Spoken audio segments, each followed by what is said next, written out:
नमस्कार। आज तारीख है 10 जुलाई दिन गुरुवार। आप सुन रहे हैं द लेंस का न्यूज पॉडकास्ट राउंड अप। मेरा नाम है अरुण पांडे। करते हैं खबरों की शुरुआत।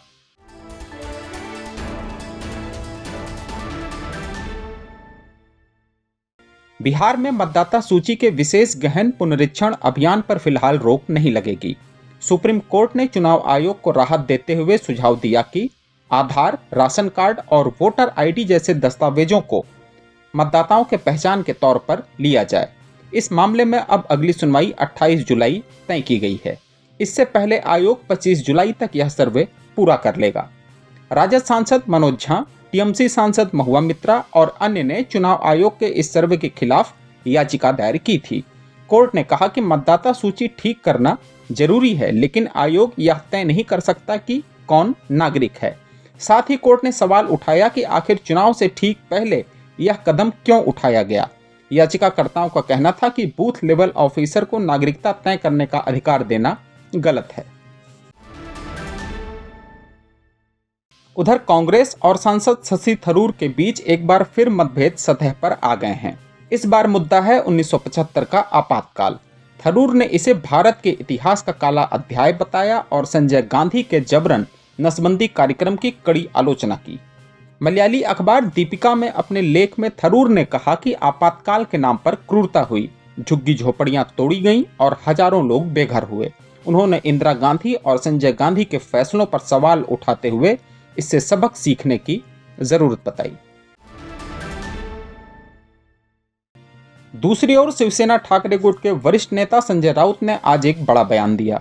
उन्होंने कहा कि महाराष्ट्र में होने वाले स्थानीय और नगर निकाय चुनाव के लिए इंडिया ब्लॉक या महाविकास अघाड़ी जैसे गठबंधन की जरूरत नहीं है।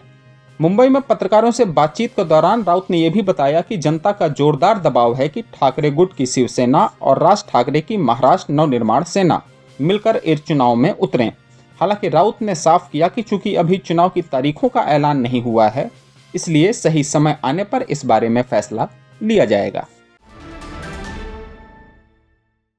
आज सुबह दिल्ली एनसीआर और आसपास के इलाकों में भूकंप के तेज झटके महसूस किए गए। सुबह करीब 9:04 पर लोग अपने घरों से बाहर निकल आए जब धरती अचानक हिलने लगी। राष्ट्रीय भूकंप विज्ञान केंद्र के अनुसार इस भूकंप की तीव्रता रिएक्टर पैमाने पर 4.4 थी और इसका केंद्र हरियाणा के झज्जर में था। दिल्ली एनसीआर के साथ साथ जींद, बहादुरगढ़ और सोनीपत जैसे इलाकों में भी झटके महसूस किए गए। अच्छी बात यह है कि जानमाल का कोई नुकसान नहीं हुआ है। भारतीय क्रिकेट के लिटिल मास्टर पूर्व कप्तान सुनील गावस्कर आज 76 साल के हो गए हैं। सुनील गावस्कर ने 1976 से 1985 तक भारतीय क्रिकेट टीम की कप्तानी की। लेकिन क्या आप जानते हैं कि गावस्कर सिर्फ क्रिकेट में नहीं बल्कि लेखन और अभिनय में भी कमाल के थे। जी हां, उन्होंने Sundays, idols, run and ruins और वन डे वंडर्स जैसी 4 शानदार किताबें लिखी। इतना ही नहीं, मराठी फिल्म सावली प्रेमची में उन्होंने मुख्य भूमिका भी निभाई और 1988 की हिंदी फिल्म माला माल में गेस्ट अपीयरेंस भी दिया। दिलचस्प बात यह कि सुनील गावस्कर बचपन में क्रिकेटर नहीं बल्कि पहलवान बनना चाहते थे, लेकिन मामा माधव मंत्री की भारतीय जर्सी ने उन्हें क्रिकेट का दीवाना बना दिया।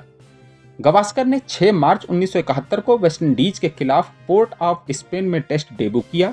उस सीरीज में उन्होंने 774 रन ठोक दिए, जो आज भी डेब्यू सीरीज में सबसे ज्यादा रनों का वर्ल्ड रिकॉर्ड है। भारतीय शेयर बाजार आज बिकवाली के कारण भारी दबाव में रहा। सेंसेक्स और निफ्टी में गिरावट देखी गई। बाजार विश्लेषकों का कहना है कि आईटी और टेलीकॉम शेयरों में कमजोरी और टैरिफ से जुड़ी अनिश्चितता गिरावट का प्रमुख कारण रही। बीएसई सेंसेक्स 345.80 अंक गिरकर 83,190 पर बंद हुआ। वहीं निफ्टी 120 अंकों की गिरावट के साथ 25,355 पर बंद हुआ। और मुद्दा सोशल है में आज बात सांसद महुआ मोइत्रा के पोस्ट की। तृणमूल कांग्रेस की सांसद और सुप्रीम कोर्ट में बिहार मतदाता सूची गहन पुनरीक्षण मामलों को चुनौती देने वाली महुआ मोइत्रा ने आज की सुनवाई के बाद एक्स की अपनी पोस्ट में पहचान के रूप में आधार, मतदाता पहचान पत्र और राशन कार्ड को वैध दस्तावेज के रूप में शामिल करने पर सुप्रीम कोर्ट को धन्यवाद दिया। उन्होंने लिखा, यह वोटबंदी के चुनाव आयोग के मकसद को रोकने में बहुत मददगार साबित होगा। और आखिर में खबर जरा हटके में बात ऐसी नदी की जिसे फिर से जिंदा कर दिया गया। फ्रांस की राजधानी पेरिस की सीन नदी, जो 100 साल से भी ज्यादा समय से प्रदूषण की मार झेल रही थी, उसे इसी साल 5 जुलाई को पहली बार जनता के लिए तैराकी और नहाने के लिए खोल दिया गया।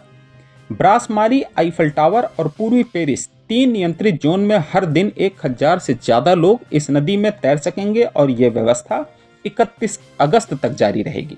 आखिर ये कैसे हुआ, ये भी जान लीजिए।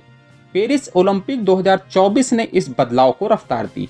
1924 के ओलंपिक में आखिरी बार सीन में तैराकी प्रतियोगिताएं हुई थीं और ठीक 100 साल बाद सरकार ने इसे साफ करने के लिए 1.4 अरब यूरो खर्च किए। सीवर सिस्टम अपग्रेड, नए वेस्ट वाटर प्लांट और आधुनिक तकनीकों ने नदी को नया जीवन दान दिया। 1970 के दशक में जहां नदी में मछलियों की सिर्फ 3 प्रजातियां बची थीं, वहीं अब 32 प्रजातियां नदी में लौट आई हैं। विश्व स्तरीय तैराकों ने भी सीन नदी की साफ सफाई की तारीफ की। हालांकि कुछ चुनौतियां अब भी हैं, लेकिन मजबूत राजनीतिक इच्छा शक्ति और सामुदायिक सहयोग ने सीन नदी को फिर से पेरिस का गौरव बना दिया है। आज के लिए बस इतना ही। कल मिलते हैं नई खबरों के साथ। खबरों को विस्तार से पढ़ने के लिए विजिट करिए हमारी वेबसाइट thelens.in। यूट्यूब के अलावा हमारे पेज को एक्स, फेसबुक और इंस्टाग्राम पर भी फॉलो करें। शुक्रिया।